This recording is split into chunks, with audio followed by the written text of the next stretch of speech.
So I wrote that song and put my guitar in my case and zipped it up and went back and everything was good. And they said, "Will you please not slam the doors?" I said, okay. How old were you? Yeah. You know, that period of my life is a bit hazy. That's weird. That one's pretty hazy too. Are you an only child? I am. Can you There tell? we go. Can you tell? Are you a psychiatrist? Yeah. I am, yeah. Bless me. I never got spoiled there, saying to Jenny early on. And There's still time. Exactly, there you go. Thank you. I can't believe it. How did you... Because I didn't go speak to my brother about it. That's right. No, your temper tantrums. So yeah, I mean, it was like a fairly hazy time. And actually, when I was growing up, I was like fairly steady away. You know, life seemed good, everything was kind of going normal, and it was real weird. Like, there's some stuff that went on, which is a long story, and then there was like my parents were kind of doing their thing and some other stuff.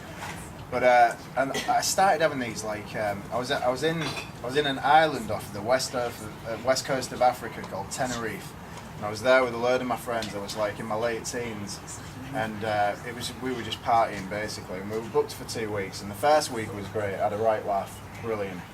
And then one night I just started having all this anxiety. And I said, I'm gonna head home early, you know. So I went back, and for like 3 days, all I could do was like eat a bit of bread and drink water, and I was just like real, you know, anxious. I'd never experienced anything like that before. I didn't know what it was all about, you know. It was just an awful feeling.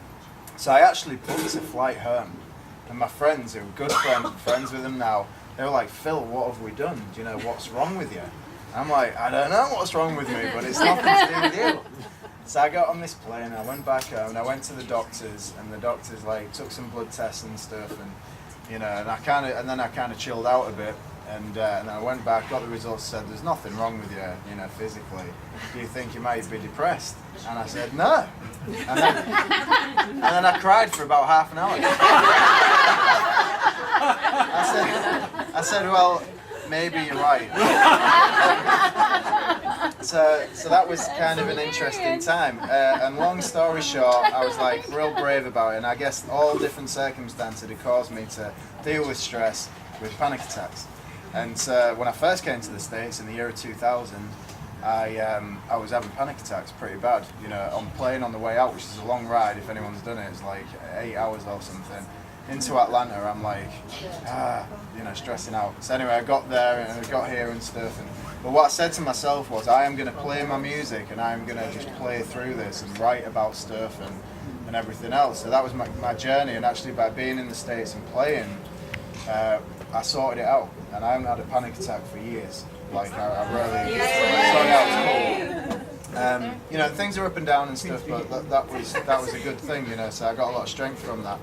Well, my friend of mine back home, she was having a similar thing, you know, and I'd kind of been, you know, in the forest with it for a couple of years and stuff, but I'd come out the other side and I was able to kind of share some things with her. And there's this one night she was talking about traveling the world, you know, going backpacking and stuff, and she was just freaking out. And I said, look, you know, you've got to think about this and think about that, but do it, you know, push yourself. And I had this old $50, which I got in my change from a Taco Bell in Tulsa. From like 1939, old $50. Wow. And it was like my favourite coin. Like I had it in my back pocket, and every time something good happened, I used to like touch it or look at it or something. So it's like my lucky coin. And I had it in my back pocket that night, and I said to my friend, I said, look, take this $50, and I told her the story. I said, go travel the world.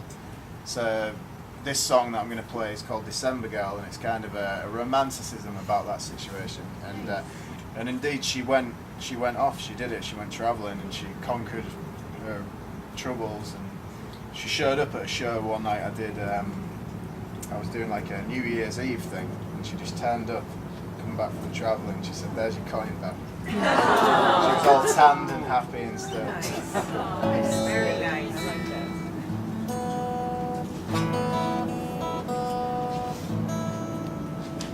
This is called December Girl. I usually play this on piano. Clearly I've not got a piano tonight. Let's see what it sounds like.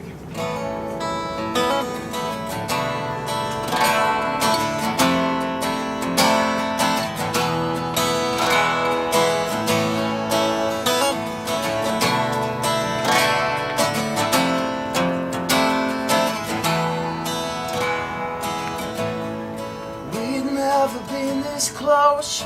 Something new.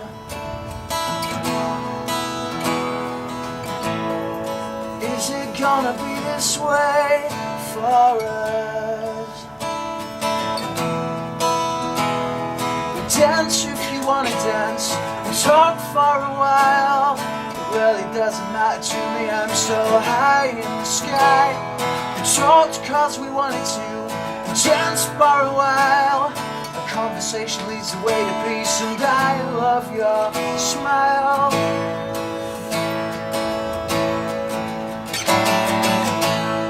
And you go so far, true magic, the way you are.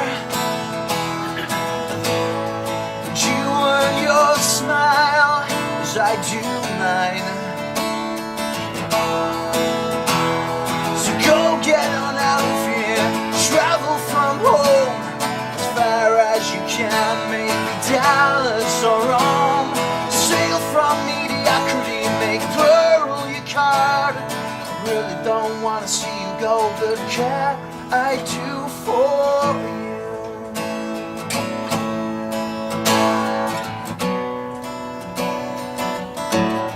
I hear what you say.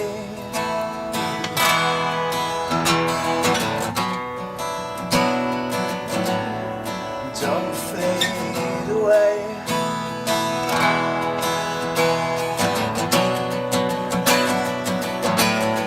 Hear what you say.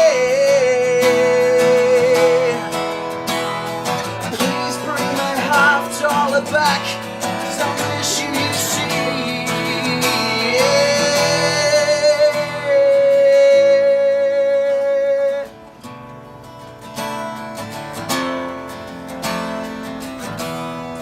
Don't fade away.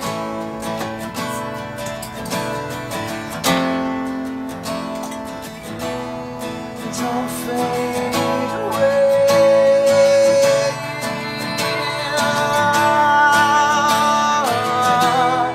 Don't fade away.